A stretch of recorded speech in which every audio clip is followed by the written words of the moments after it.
અમેરિકામાં જો લોટરી લાગી જાય તો કોઈ પણ રાતોરાત મિલિયોનેર બની શકે છે. પણ લોટરી જીતવાના ચક્કરમાં જો સ્ટોરમાં કામ કરતો એમ્પ્લોઈઝ તેની ચોરી કરવા માંડે તો તેને જેલમાં જવાનો વારો પણ આવે છે. ફ્લોરિડામાં આવી જ એક ઘટના બની છે જેમાં કન્વિનિયન્સ સ્ટોરમાં કામ કરતા એક ઇલીગલ દેશીની $3 lakh lottery scratch off tickets ચોરવાના આરોપમાં ધરપકડ કરવામાં આવી છે. આ શખ્સનું નામ રાકેશ તંગુતુરી છે અને તેની ઉંમર 34 વર્ષ જણાવાઈ છે. માયામીની નજીક આવેલા લિટલ હૈતી એરિયામાં બાર્ગેન સ્ટોપ માર્કેટ 2માં રાકેશ કામ કરતો હતો.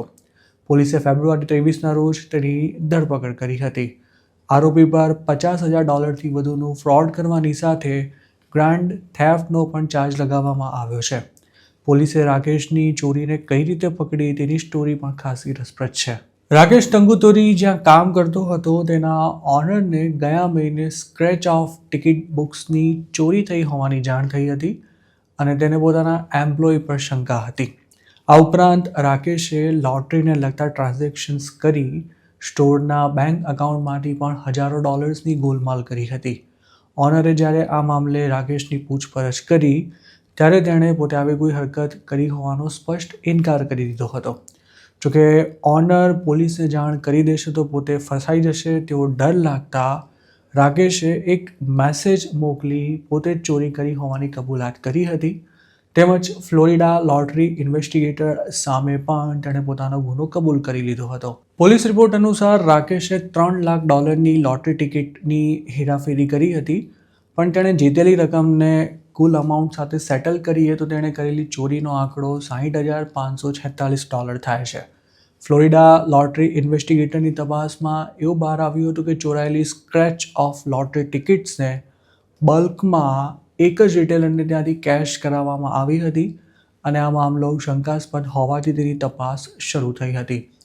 રાકેશે જેટલી ચોરી કરી હતી તેનું તેણે પેમેન્ટ કરવાનું પણ શરૂ કરી દીધું હતું. ઓનરને તેણે એવી ખાતરી સુદ્ધા આપી હતી કે પોતે હપ્તે હપ્તે તમામ પૈસા ચૂકવી દેશે. પોતે કરેલી કરતૂત અંગે રાકેશે એવું બહાનું કાઢ્યું હતું કે ઇન્ડિયામાં રહેતા પિતા બીમાર હોવાથી તેણે પૈસાની સગવડ કરવા લોટરીની ટિકિટો ચોરવાનું શરૂ કર્યું હતું. પણ થોડા સમય પહેલાં જ તેના પિતાનું મોત થઈ ગયું હતું.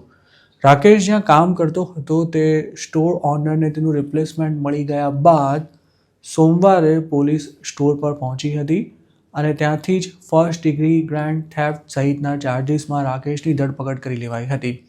અરેસ્ટ બાદ તેને ટર્નર ગાલિફોર્ડ નાઇટ કરેક્શન સેન્ટરમાં મોકલી દેવાયો હતો અને હાલ તેના પર $30,000નો બોન્ડ મૂકવામાં આવ્યો છે. પણ તે કોઈ સ્ટેટસ વિના અમેરિકામાં રહેતો હોવાથી આઈસે તેના નામનું ડિટેનર ઇસ્યુ કરી દીધું છે. જો રાકેશ બોન્ડ ભરીને બહાર આવશે તો તુરંત જ આઈસ દ્વારા તેની ધરપકડ કરી લેવામાં આવશે. આ યુવક અમેરિકા ક્યારે આવ્યો હતો અને ક્યારથી તે કોઈ સ્ટેટસ વિના રહેતો હતો તેની કોઈ વિગતો પોલીસ દ્વારા શેર કરવામાં નથી આવી. જુલાઈ 2024માં મીત પટેલ નામના એક અનડોક્યુમેન્ટેડ ગુજરાતીએ પણ આ જ રીતે $1 મિલિયન લોટરી ટિકિટની ચોરી કરી હતી. ટેનેસીમાં આવેલા ગેસ સ્ટેશનમાં કામ કરતા મીત પાસેથી એક કસ્ટમરે 2 લોટરી ટિકિટ્સ ખરીદી હતી, જેમાં એક ટિકિટમાં $40નું ઇનામ લાગ્યું હતું જ્યારે બીજી $1 મિલિયન ઇનામવાળી હતી.